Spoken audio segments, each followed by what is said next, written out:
I did. All right, so I bet you guys have some questions about why I did this. How did I get the money for it?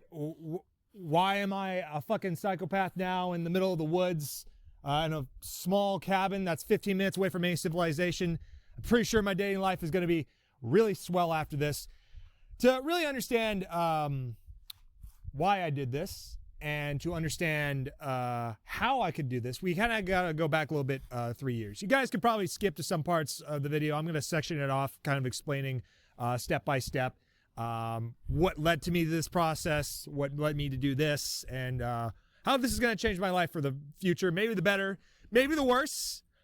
I don't know yet. There might be some problems I have to run into that I haven't run into yet that I'm hopefully going to be well aware of, but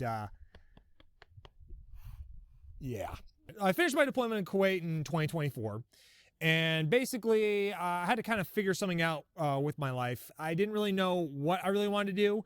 I was at a crossroads where, like, hey, I could take this job in Kuwait getting paid $75,000 a year, just that I'm going to have to live in Kuwait for at least 10 years, which, great country to an extent.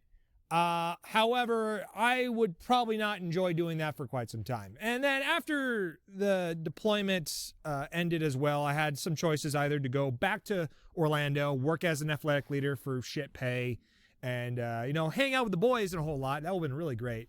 But it didn't really seem to fit me that well. And overall was something that, well, great, I knew wasn't going to last long. I'm pretty sure even now, maybe in the next 2 years, maybe even the next year at the current moment, I think a lot of you guys are probably already going to leave Orlando, or maybe half of you will stay. And I know Steele, Lauren, Peyton, Kayla probably will stick around. Matt, I know, is 100% going to be going to Boston whenever he gets an opportunity to do so. So for the most part, I was like, I could live in Orlando, enjoy some time with you guys for the next 2 years. But, it's not really a career path, and it wasn't really something that I 100% wanted to do, but overall was definitely an option on the table. And then the other option was basically to just, stay in North Carolina, just build a life here, see what I can do. As time kind of was going on, I was thinking about certain options. I was thinking, maybe I could find some cool work in this good old Western North Carolina area in the mountains. Overall, most of the work was kind of mid. Obviously, you're dealing with like jobs that only pay like between 18 and 20 bucks an hour. And, while the pay is definitely higher than what I was doing back in Orlando, you still had to deal with the income tax and shit like that. So I kind of took a good 3, maybe 4 months off before I actually started finding some work. And the reason why I did that is because I really wanted to cool down, try to figure out things, try to figure out what I really wanted to do. We fast forward all the way to September, and crazy thing happened. God said, hey, let's add a natural disaster that hasn't been seen in a century to your specific area. So Hurricane Helene hits, and basically it just devastates the area. We're talking roads, bridges, trees tumbling down, houses completely swallowed away. It was the biggest disaster since 1916. Since this region's been hit like a storm like that. It was a century-old storm. Like, it's crazy. It was crazy. So when that happened, it did provide me a very solid employment opportunity. This company called Tetra Tech came up, and I applied to them. And within a day, I get a call back and saying, hey, we're doing some debris cleanup. You mind doing this? When I did this job, I was not really expecting the amount of hours I was getting. And holy shit, did I get a lot of hours. Like, we're talking like 55 to 84 hours like a week. And so you're talking like $4,000 to $6,000 paychecks coming in. And I'm like, might as well do that. And a big problem that came with Helene was the damage to my parents' driveway on the 245 Marcelina house. And that damage was pretty substantial. The road was completely unusable. It was just straight up, you couldn't get in or out of the house in any way, shape, or form. So obviously, with a house worth like almost $500,000 now, you definitely want to fix the road. Well, $50,000 doesn't come really cheap. And that was the amount the builders were requesting from us. At the time, FEMA was dragging their goddamn feet for the longest period of time. And the guys that came over, fixed the road, were asking for a payment. So basically my mom came up to me and said, hey, I'm hoping that you could possibly lend me some money to pay for the road. I said, yeah, sure. Here's $35K. And she just goes, what? She knew I saved money. She didn't know I had a whole lot. And luckily I had enough. And I was also making a lot of money with Tetra Tech to give her that amount and have that happen. Once I paid that, she immediately told me never pay another rental payment to me again. Now, obviously, she didn't mean like forever, but she definitely felt that very grateful that I gave her that money at the time she needed it. And it definitely helped her out very much. She definitely paid me back as soon as FEMA paid us 3 months later. We definitely got what we needed. We definitely were able to bounce back from it. And I had a really solid job for at least 10 months. And then when the 10-month period came about, my contract expired, and then it was right around August. I did some military training, did that for about 2 weeks, and then came back here. And then I was right back at square one, not having a job. I was trying to figure out what I really want to do with my life. And I've always told myself I want to do officer candidate school. I was kind of dragging my feet with it. Quite frankly, the application process itself is quite annoying, and I've done it like once or twice. And most of the time, like the recruiters just ghost you for some reason. I don't know why, but I definitely, if I really wanted to do officer candidate school, I really got to step it up and do it. And after a month later, I start to apply to jobs again, get about like 2 or 3 callbacks, and I finally get this one job from CRJ. They are a contracting company that works with Allegiant and Sun Country. And I felt like, well, you know what? While I'm trying to figure my life out, I might as well just work. So I got hired with CRJ. Low pay, as I said, this area is like 18 to 20 bucks an hour based on my job experience. So it's not a whole lot, but you know, it's something. A month comes later and I get a call from my dad saying, hey, you know this property that your grandfather was looking at about 2 or 3 years ago? Well, it just popped up for sale. And the guy's asking a pretty reasonable price for it. Now, obviously, my grandfather, when he was buying this property, was also buying it for a very cheap price as well, because the condition of the house isn't really super great. He sent out an offer. Unfortunately, somebody outbid him at the time. So the same guy that outbid my grandfather, I bought the property from. It is a skeleton. I didn't necessarily have the full amount of money, but I was able to figure out some ways to finagle my way into getting this little wooden shack out here in the middle of nowhere.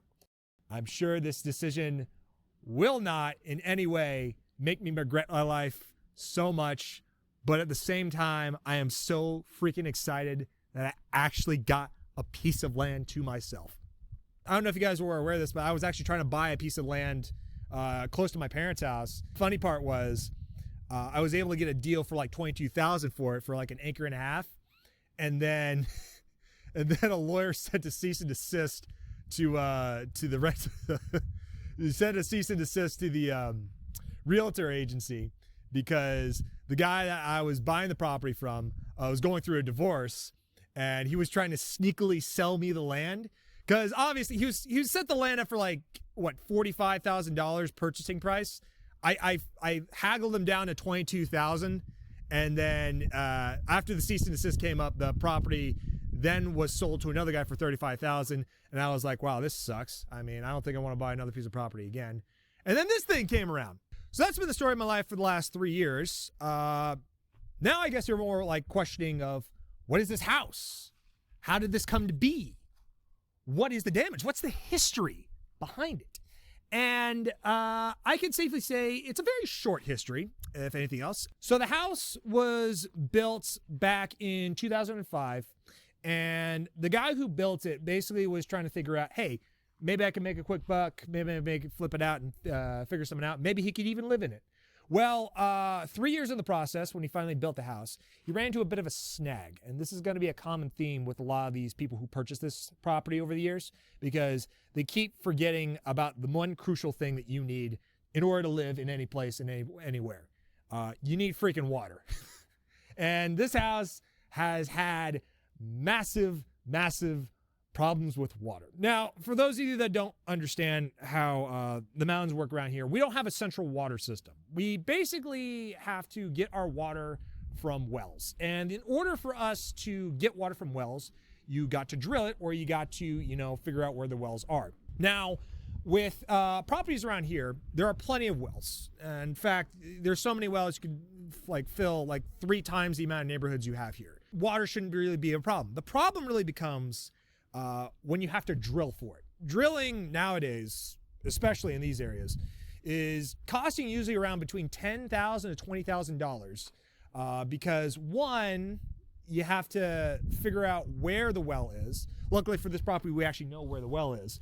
But 2, you have to also estimate how long you have to dig in order to get to the well.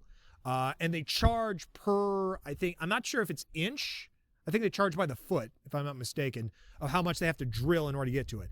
Estimators have constantly come up to me and say you're going to be paying at least $10,000 to $20,000 in order to get the well.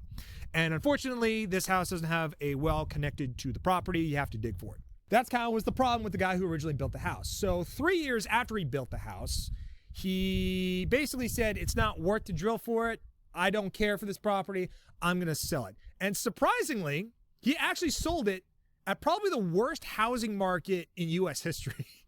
He sold it in 2008, which is crazy to me because, especially with a property like this, I did not think this would go for $100,000 in 2008. He sold it for $100,000 in 2008. And I bought it for $75,000. This property is not going to go up in value for a while. But yeah, he somehow sold it for $100,000. Now, like I said, the water problem became a major, major issue for the next owner because guess what? 4 years later, when he found out that there was a huge water problem, he had to pay $10,000 to $20,000 in order to drill for it. He sold it again. This time to I'm not too sure who was the primary owner. I'm not too sure if it was the Hoarder. Foreshadowing. I'm not too sure if it was the Hoarder that bought it or the Hoarder's parents that bought it. But basically, they bought the house back. After the first sale, it was $100,000. And the second sale was, I believe, about $85,000. So they lost about $50,000 in value because they had to also disclose that there's no connection to water. Hoarder moves in and basically says, crap, I need water. Luckily, there is a wonderful neighbor just up that hill that offered to build a PVC pipe from his pump all the way to the house. Now that is extremely generous because that means he is going to be on the hook for the electricity bill. Now, he could have billed her, but he decided not to. So what a guy. And I hope to God I can actually build a relationship with this guy because I am not going to pay $10,000 to fix the water problem. But we'll get to that in the future. Basically doesn't have to pay any money for water because the electricity bill is going directly to the guy up the hill. Well, a couple years later, before she became a hoarder, she hoards cats. And so basically she got 1 or 2, nothing too crazy. Then a couple of months later, she got 3 or 4. And then it turned all the way up to about 25. The floors were stained with piss. The entire infrastructure was looking really bad.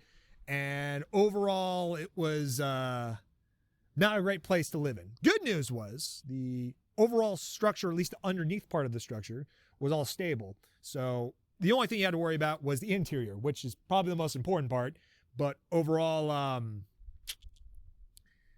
yeah, it definitely stank. But what really kind of sold the story on this one was the water issue. So as I was mentioning, the neighbor up the hill was building a PVC pipe from his property all the way to her property. What happened was, I don't know if it was because of the owner of this property or the person that lived here, the hoarder, that destroyed the pipe, or it was just done by natural causes. Basically, what happened was the pipe burst. It was just basically gushing water because the way the pumps work here, obviously, is if the water pressure is 0 on the pump, it's just going to keep pumping water out of the well. So I kid you not, a month goes by. This person is fully aware that the pipe is gushing out water. How do we know this? This person was gathering buckets of water from that burst pipe to sustain himself or herself or whoever. I forgot who it was. But anyway, this person is fully aware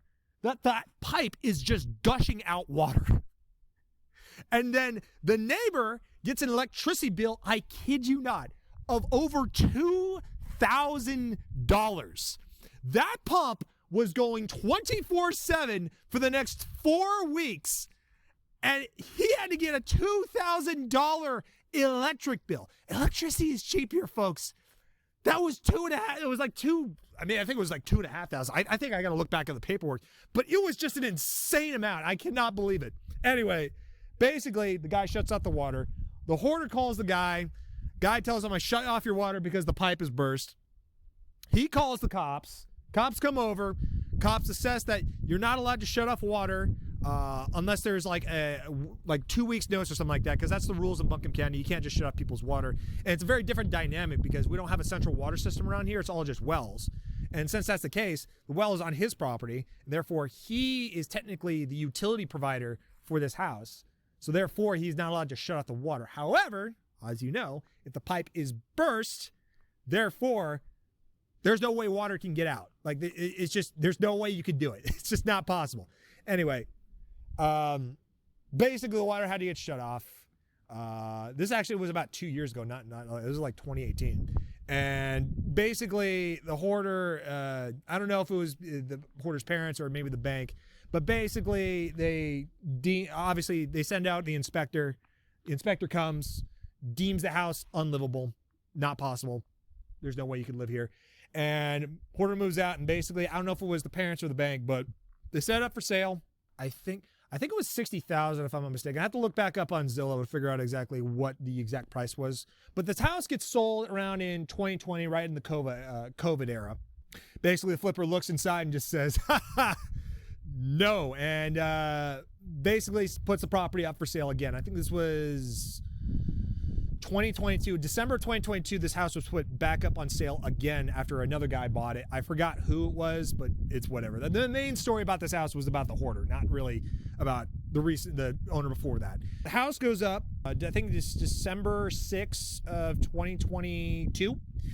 And then my grandfather sees it and was like, dang, I actually want to buy this property. He's a guy that always likes to do projects and stuff like that. He's an electrician, tradesman at heart. He tries to put an offer. The house, I think, gets listed for about $65,000. My grandfather looks at this place and just goes, I'll give you 50. Unfortunately, he gets outbidded by a guy by the name of Daniel. Lovely guy. I'll get to that in a minute. Daniel outbids him by about $5,000. So the house is sold for about $55,000. The condition is in shambles. Piss-stained floors, walls that are just filled with mildew and mold. It's just absolutely a horror show. Something that you could probably see at Universal Halloween Horror Nights in some capacity. I don't know why I said that. I just felt like saying that. Daniel does a phenomenal job of the house, actually. He guts everything out. Everything inside is just a skeleton. The walls are torn out. He cuts out the piss-stained floors, removes all the floors, just leaves kind of like a baseboard on the bottom part, which is really great because that gives me a good idea of like where I need to put the floors. And then basically, I think he actually had to cut an entire hole in the bathroom area because it was just, the baseboard was just so unusable. And he just couldn't use it. Anyway, basically he guts the house. And, as I mentioned, Hurricane Helene happens in September 24. When that happens, basically he has no way to access the house for at least, I think like it was 2 or 3 months, he said to me. And then he drives up here and is absolutely shocked that this thing is in here, because I can tell you right behind the camera, or like straight ahead where I'm pointing, that's my parents' house. As I said, the road got washed away by a mudslide, but also we had a shed that got hit by an entire mudslide. Like less than 10 feet away from this house was a mudslide that like wiped everything out. And this thing is still intact. That alone is a pretty great freaking miracle. And I highly doubt that we'll ever run into another storm like that, at least for, I'd say like half a century. But, you know, fingers crossed. Daniel's a guy that likes to flip houses a lot. He's a man that does a lot of work around different areas in Western North Carolina. And basically he says, I got way too many projects on my hands. I know that there's a family that's right next to this property that I think would love to own this property. Basically, he talks to my father about it. My father gives me a call, and then I really start to debate on buying this house because, I mean, it's a project. I've never worked on or built a house from the ground up in my entire freaking life. I thought about it, gave it some really good looks. Daniel says he wanted about $75,000. I was really tempted to like lowball him a bit, but I kind of did not want to be an a-hole to him. Daniel did a phenomenal job in the inside. He actually ripped out everything that was absolutely disgusting, because I saw this house back in 23, and this place was just, oh my God, it was insanely bad. And he did a really pretty good job about it. And I felt like, you know, 25,000 extra, well, it was 20,000 more because he bought it for 55,000, was a reasonable price. It was like 3 years since on the market. And on top of that, he did a whole lot of work where I don't have to call a biohazard team and pay them thousands of dollars to clear it out. So I gave him compensation for it, and I felt like that was a really good deal. So now we get into exactly how I was able to purchase this property. And luckily enough, I had a couple of aspects. One, I was able to save up money from Tetra Tech and also my deployment to Kuwait. Two, I was luckily living with my mother, who did not want to charge me rent. And I was able to save a whole lot more money, especially working for the job at Tetra Tech. And three, I was actually willing to get a loan, but my mother was so adamant on me getting a loan from her because she felt more comfortable doing that. So with those three aspects, here she is. Ain't she a beauty? And it's only 15 minutes away from civilization. Women will love this place.